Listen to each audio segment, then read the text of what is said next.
Assalamualaikum warahmatullahi wabarakatuh. Kembali lagi bersama saya Ahmad Husairi. Pada video kali ini saya akan membuat video presentasi komunikasi pada jaringan komputer dan telepon. Sejarah Radio over Internet Protocol atau ROIP. ROIP awalnya ditemukan oleh David Cameron, seorang radio amatir yang berasal dari Vancouver, British Columbia. David tertarik untuk mengembangkan teknologi two-way radio. Pada tahun 1998, David membuat Internet Radio Linking Project IRLP. Teknologi ini diyakini menciptakan kemudahan sifatnya ekonomis dan dapat diandalkan membantu para radio amatir seluruh dunia. Ternyata, proyek David telah mencapai hasil yang memuaskan dan sampai saat ini terus berkembang. Dewasa ini, lebih dari 1.000 lokasi di seluruh dunia telah menggunakan sistem ROIP. Teknologi ROIP sendiri dimulai pada tahun 2002 sebagai pemenuhan terhadap kebutuhan sistem jaringan penghubung dalam pasar komersial. Misalnya ROIP tidak digunakan pada perangkat komputer atau PC. Banyak industri telepon genggam yang menambah ROIP dalam fitur produknya. Sistem ini kebanyakan dirancang untuk segmen ponsel dengan sistem operasi Symbian. Nokia sendiri adalah pemasok terbesar Symbian yang menjadikan ROIP sebagai fitur pelengkap. Di Indonesia, perkembangan ROIP yang lebih dikenal dengan EQSO mulai muncul pada tanggal 12 Agustus 2002 dan diuji coba pada tanggal 29 Oktober 2002. Jenis-jenis protokol pendukung ROIP. A. Base Station. Base Transceiver Station atau disingkat BTS adalah sebuah infrastruktur telekomunikasi yang memfasilitasi komunikasi nirkabel antara peranti komputer dan jaringan operator. Peranti komunikasi penerima sinyal BTS bisa telepon seluler, jaringan nirkabel sementara. Operator jaringan yaitu GSM, CDMA atau platform TDMA. BTS mengirimkan dan menerima sinyal radio ke perangkat mobile dan mengkonversikan sinyal-sinyal tersebut menjadi sinyal digital untuk selanjutnya dikirim ke terminal lainnya untuk proses sirkulasi pesan atau data. Nama lain dari BTS adalah Base Station atau BS, Radio Base Station atau RBS atau Node B atau UNB. Hingga saat ini masyarakat belum bisa membedakan antara perangkat BTS dan menara BTS, padahal menara BTS bukanlah BTS itu sendiri.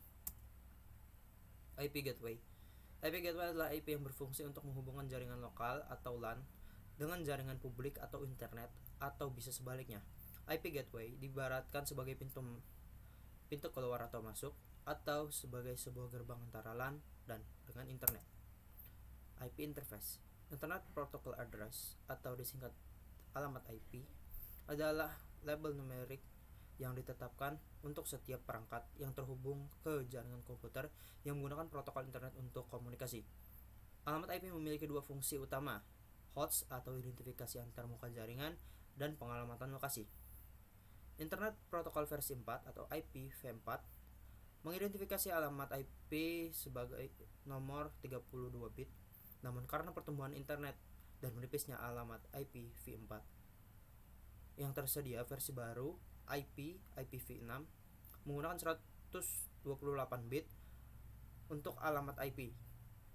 Distandarisasi pada tahun 1998, penyebaran IPv6 telah berlangsung sejak pertengahan 2000-an. Repeater. Repeater berasal dari bahasa Inggris repeat yang memiliki arti mengulang atau perulangan. Definisi dari repeater adalah alat yang berfungsi untuk memperluas jangkauan sinyal Wi-Fi yang lemah dari Wi-Fi utama. Untuk bisa menggunakan repeat, paling tidak Anda harus mendapatkan sinyal terlebih dahulu, kemudian baru disebarkan dengan sinyal yang lebih kuat. Dengan menggunakan repeater, maka pengiriman data dari satu node ke node lain akan memiliki kualitas yang sama. Software yang digunakan untuk membangun server radio online. Icecast. Icecast adalah software server yang digunakan untuk streaming audio via internet. Digunakan banyak radio di seluruh dunia karena memiliki banyak fitur dan mudah diakses oleh pendengar.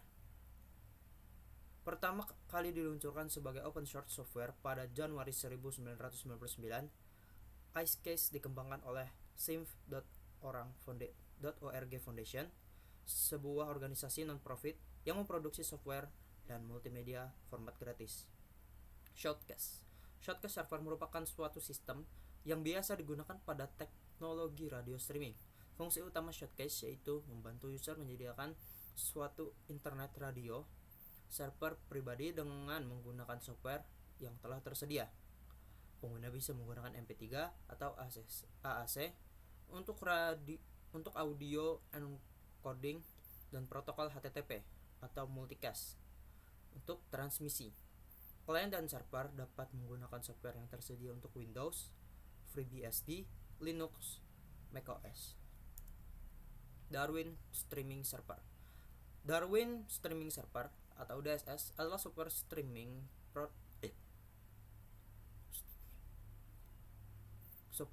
server yang menggunakan protokol RTP atau RTSP.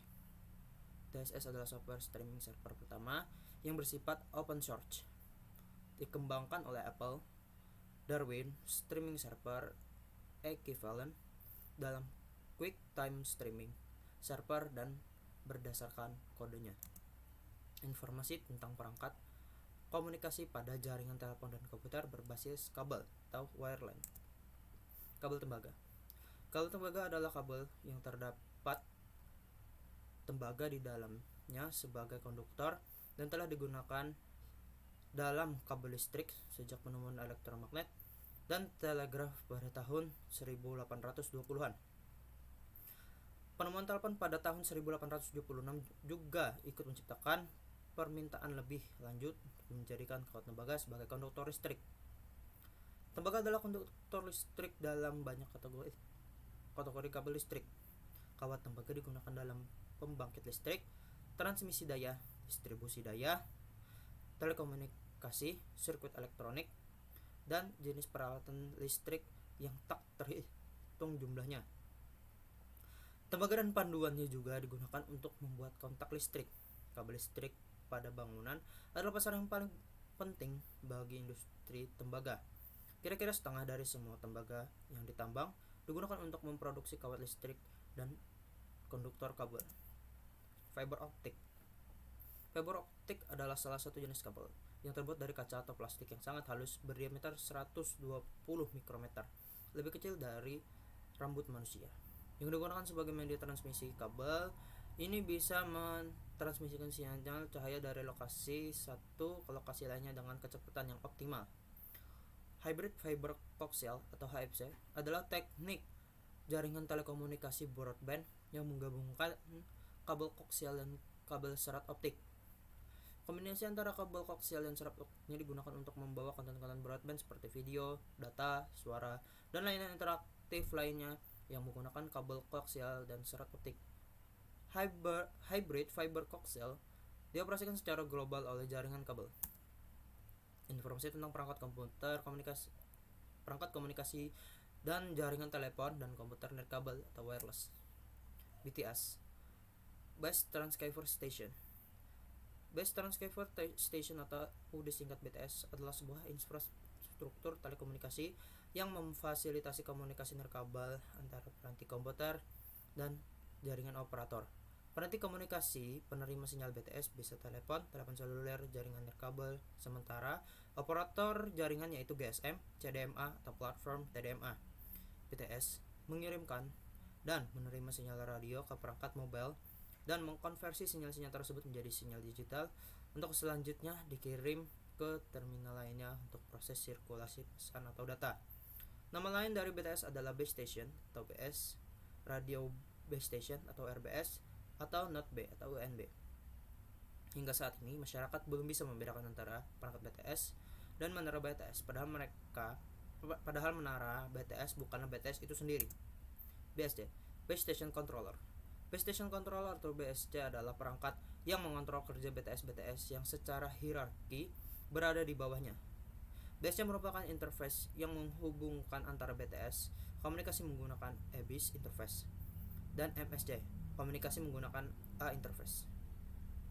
Base Station Controller atau BSC dapat berupa CBSC yang terhubung dengan Operation and Maintenance Center Radio OMCR merupakan interface ke jaringan termasuk juga ke semua cell site dalam area layanannya. MSC, Mobile Switching Center. MSC merupakan inti dari jaringan seluler, di mana MSC berperan untuk interkoneksi hubungan pembicaraan baik antara pelanggan seluler maupun antara seluler dengan jaringan telepon. Kabel PSTN merupakan ataupun dengan jaringan data. SMSC, Short Message Service Center.